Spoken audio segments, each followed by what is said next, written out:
Hey everybody, Necrassin here. Today I wanted to talk a little bit about scouting in Civilization 5, why we do it, what to look for, and some helpful tips. There are really 5 main reasons that we want to get out scouting. To look for possible expand locations, to find the other civs in the game, find city-states, potential pantheons, and of course ruins, everybody's favorite. So let's take a look at these individually. Expand locations. Unless you're going to be playing a one city challenge, you're going to be founding new cities. You won't know where you're going to found those cities unless you get out there and scout the lands. And this segues very nicely into the second part, which is finding the other civs. You can see here we just met the Inca. Now, it'd be a good idea early on to try and find out where these guys are, how far away they are, because it's possible that there may be a choice expand location somewhere between us and them. So we need to find out what that is, if it's a worthwhile hill, river next to a mountain with those 2 unique luxuries. We're going to want to make sure we get that spot first. But we won't know that unless we know where they are. City-states are also very helpful early in the game. They'll give you a gold gift. If you're the first to meet them, it'll be 30 gold. If you're not the first, it'll be 15 gold. And you can also get some gift of a little bit of faith from a faith city-state. You can see we got the border to one right here. And we got 30 gold. They are a culture city-state. It's important to find these city-states early on because it is a great source of gold to help you out at a critical time in the game. You may need that gold for a tile purchase. Maybe you've accumulated enough that you can buy a worker instead of building one. So we want to get out there and find out where these city-states are. And more importantly, find out the ones that are really meaningful to us, like this culture city-state, for example. Next thing on the list is pantheons. I don't know if people consider this important or not, but if you're considering founding a religion, it's helpful to get out there and see what your terrain has to offer. You may not find anything that's a good faith-producing pantheon, but you won't really know until you get out there and scout the lands. For the most part, the terrain immediately around your initial city is what you're going to go base your pantheon on, but that's not always the case. You may have some expands that have something a little more helpful. Perhaps you found a natural wonder like Uluru or Sinai.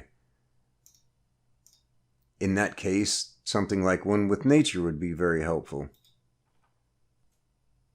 Even if you're not planning on getting a religion, it still can be beneficial to get a pantheon.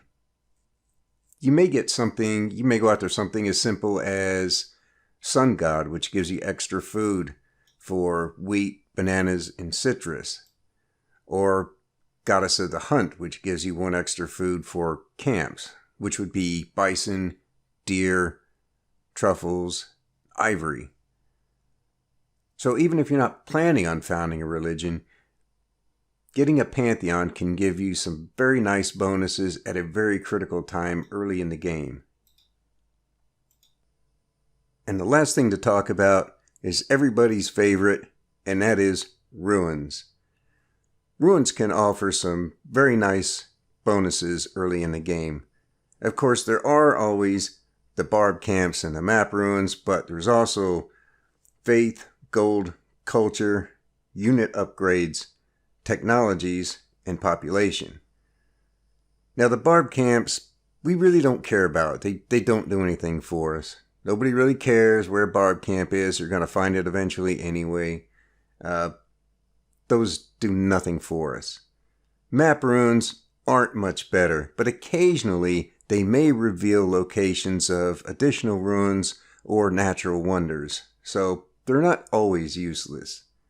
Faith can be very helpful if you're considering getting a religion, and if you weren't, you might.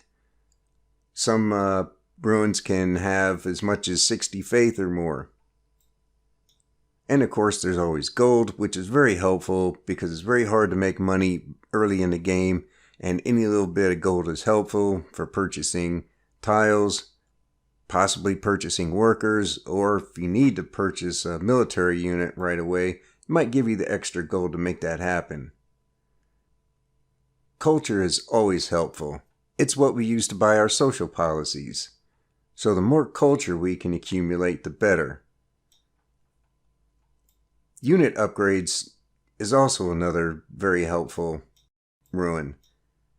But there's something you need to consider if the ruin could possibly be a unit upgrade.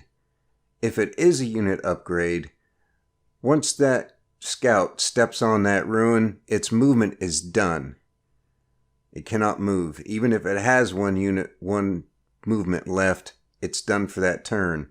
So before you jump on that ruin, use that one turn, take that one extra step, and uncover some additional terrain. That way, if you jump on it, and as you can see, I'm using the Shoshone here so I don't have to keep reloading. And you can take the upgrade right there. Now, if I did not take that extra movement, got the upgrade, and the unit's movement is done, even though I still had one unit of movement left. So make sure when you step on that ruin, it's that unit's last movement. Uncover as much terrain as you possibly can. One last thing to consider when it comes to upgrade ruins. In most cases, a scout will be upgraded to an archer, and a warrior will be upgraded to a spearman. If you do get an upgrade ruin, remember that unit is no longer a scout. It's now a military unit, and it needs to be treated as such. Keep it near your capital so you can use it for protecting tiles, protecting workers, and escorting settlers. Remember, it's no longer a scout.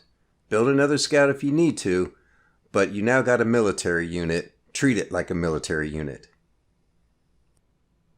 Another thing we want to take a look at before you step on that ruin is what your current research is. As you can see, I have one turn left to discovering archery. If I were to step on this ruin, and it's a technology ruin, and it's archery, all I've accomplished here was taken one turn off of my discovery of archery. If I waited one turn, then I could actually get a free technology.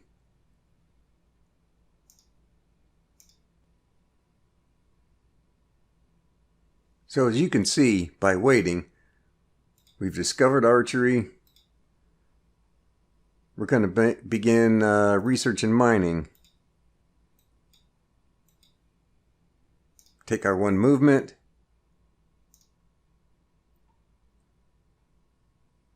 And there's our technology.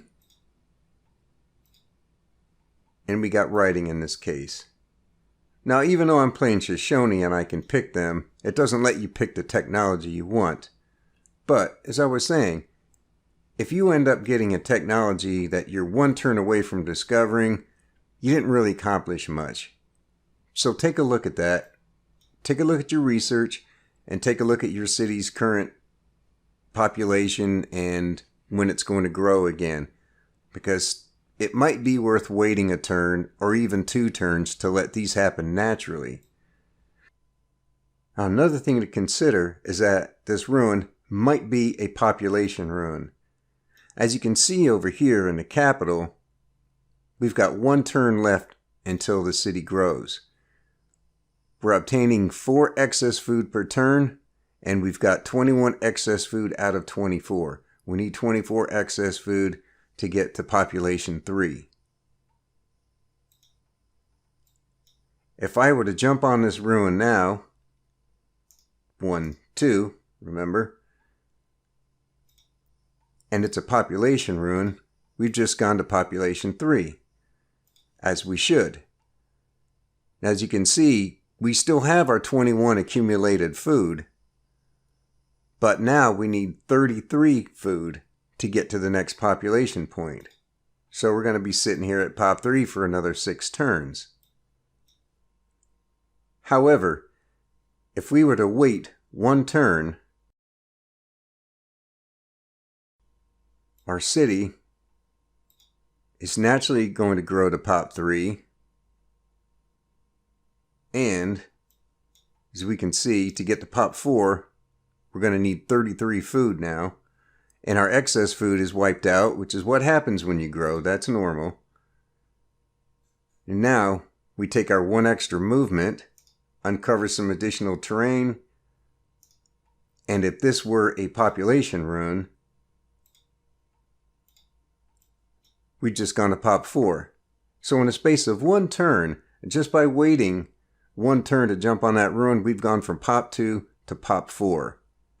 So sometimes it might be worth waiting and not just jumping on that rune as soon as you see it. Check your city's population.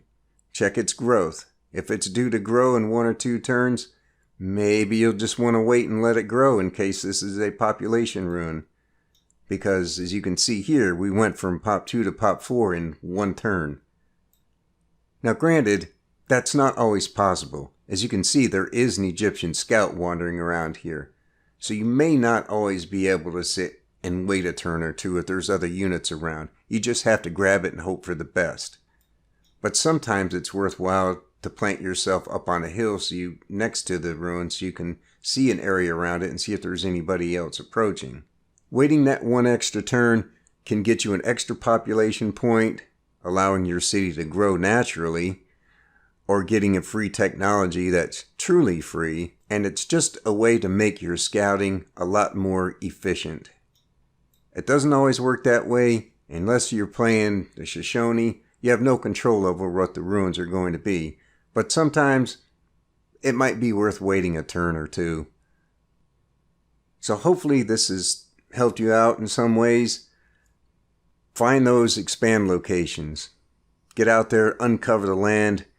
Find those choice expand locations so you know where you need to go first. Put in that good blocker city, grab those luxuries, grab a spot that might be contested, get there first, claim your lands. And that's really what you want to do when you're scouting and you're looking for expand locations. You want to find those so you know where you want to found your new cities and claim your lands. Find the other civs, find out where they are. It's going to reduce the technology cost too, the more civs you meet. And also another reason you want to get out there and meet the other civs is for trading. Buying and selling or trading luxuries and also selling horses and iron. The AI seems to like buying horses and iron. Sell it to them as much as you can. Keep a little bit for yourself. But for the most part, you can get by with spearmen, pikemen, and ranged units that don't require iron or horses. Check out your land. See if there's something there that says, hey, this will make a good pantheon. And lastly, the ruins. We don't care about the barb camps. The map ruins typically aren't helpful, although occasionally they are. Faith can be helpful if you're hoping to found a religion. Gold is always helpful. Culture is always helpful. Unit upgrades can be helpful. Tech runes are always helpful, as is population. But check your current population and your current growth, and check your current technology and your research position. Because I said before, sometimes it might be worth waiting a turn or 2 before jumping on that ruin. So hopefully all this has been helpful to you, and these tips will make your scouting a little more efficient. If I've forgotten anything, feel free to leave a comment. And with that, I will bid you farewell and happy scouting.